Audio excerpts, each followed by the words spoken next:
ভিন্ন হয়ে গেছে কিন্তু। আর এই তিনটা জিনিস সব স্তরের লোকের জন্য, একেবারে নিচু থাকিয়া উঁচা পর্যন্ত। আর হজ আর জাকাতটা এটা ভিন্ন হয়েছে কিন্তু। তা আমার যেহেতু সরাসরি মুসলমান জাতির, আমাদের এই জাতিটা আল্লাহ পাক পাঁচটা জিনিস অর্পণ করেছেন। কি বলে না, হজ জাকাত কার অর্পণ করেছেন? ধর্ম ব্যক্তির জন্য কিছু। আর কালেমা, নামাজ, রোজা, ওই এখন মাটিতে শুধু থাকে সেই থাকা বাদশা পর্যন্ত, এটা সাধারণ জিনিস, তাই না? তো এইটার মধ্যে কি আসো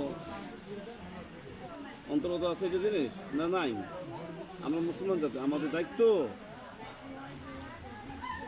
নামাজ পড়েন, শুক্রবার পড়েন, জুমার দিন পড়েন খালি, আর পাঁচ ওয়াক্ত। আল্লাহ রসুলের হাদিস আছে, কোনো বান্দা যদি শুধু শুক্রবার একটা করে আর বাকি দিন না করে, তা সেই জন্য ওই বান্দা পরের জুমার জন্য না আসে আমার মধ্যে, নিষেধ করে দিয়েছেন আল্লাহ রসুলের হাদিস। কত কথা আছে, রসুলের হাদিস যদি না বান্দা তার কাফের হয়ে যাবে না যাবেন? হ্যাঁ, নামাজ পড়তে হবে। আজকে নিজে নামাজ পড়তে হবে। যাকে আজকে নেকা করতে এসেছো, এই মেয়েটাকে কোনোদিন জীবনে দেখছেন? কোনোদিন দেখেনি। দেখছেন নাকি? এখন তোমার তাবেদের আসি করে।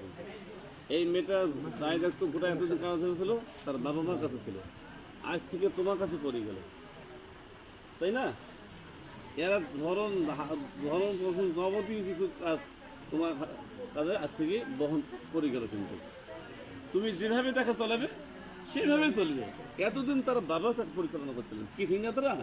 হ্যাঁ, বাবা মা কাছে মা তুই এদিকে যা, মা অমুক, এই কথা থেকে এখন সমস্ত কাজকর্ম তোমার ধারে পড়ে গেল কিন্তু দায়িত্ব। এই জন্য নিজে ভালো কাজ করো, তাকে তুমি ভালো কাজ করাইতে তাকে দিতে পারবে। আর যদি নিজে না করি তুমি তো দিতে পারবে না। আর নামাজ যার ভিতর নাই তারপর তো আল্লাহ কোনো রহমতও নেই। নামাজ রহমত, শান্তির জিনিস, রহমতের জিনিস।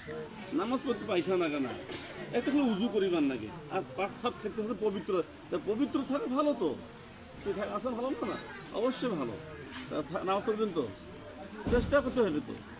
মুসলমান হওয়ার চেষ্টা না, নামাজ ফরজ করে দিচ্ছে আল্লাহ বলতে।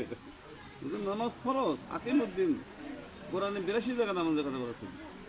তা আমার সঙ্গে বলবেন, আউযু বিল্লাহি মিনাশ শাইতানির রাজিম, বিসমিল্লাহির রহমানির রহিম।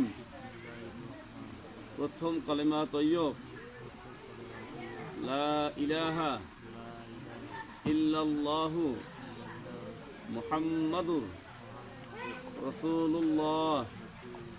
দ্বিতীয় কালেমা শাহাদাত,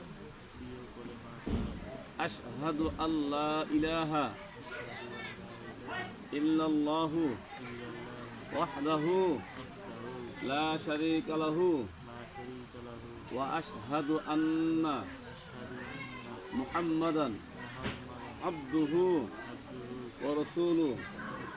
আমানতু বিল্লাহি ওয়া মালাইকাতিহি ওয়া কুতুবিহি ওয়া রাসূলিহি ওয়াল ইয়াউমিল আখিরি ওয়াল কদরি খাইরিহি ওয়া শাররিহি মিনাল্লাহি তাআলা ওয়াল বা'সি বা'দাল মাউত। আমার সঙ্গে বলেন, তার দিন আক্তার মনে তার জানি আমার ওকালাতিতে আমি শুনবা হয়ে গেলাম তো, আপনি বলুন।